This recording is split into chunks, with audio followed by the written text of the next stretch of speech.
Ce mercredi, 11 h, à Mailly-le-Camp, la première borne à rechargement électrique du département est enfin posée et prête à l'emploi.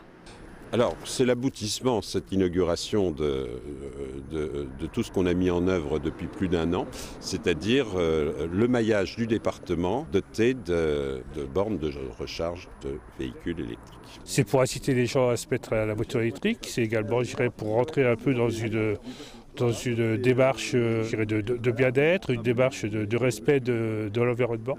Pour connaître l'emplacement, la disponibilité des bornes ou encore en réserver une, rien de plus simple via l'application ChargeMap. Vert disponible, bleu en charge et violet pour déjà réservé. Ici, le plein revient à 6 € en moyenne pour les abonnés et 7,50 € pour les autres.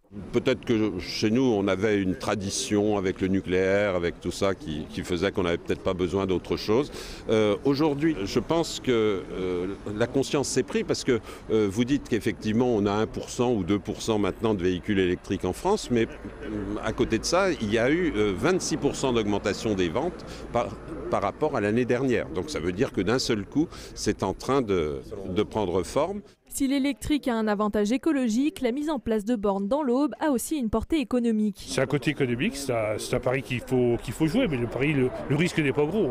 Je pense que ça va pour favoriser les personnes de Mailly, mais ça va peut-être inciter des gens à s'arrêter dans le village, des gens qui vont être à proximité, vous dire il y a une borne, on s'arrête.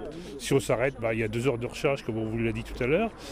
Si on s'arrête, donc on va aller faire des courses, boire un petit café, se promener, découvrir le village. 90 bornes supplémentaires ont été commandées, coût total du projet 2,5 millions d'euros. Financé par le SDA, les communes désireuses et par le projet de transition énergétique de l'État. Le financement, on l'a obtenu, mais comme ça se paye au fur et à mesure de la mise en place des bornes, il faut qu'elles soient finies et payées avant fin 2017, 1er janvier 2018, pour pouvoir bénéficier du financement. C'est les communes qui décident, c'est pas nous.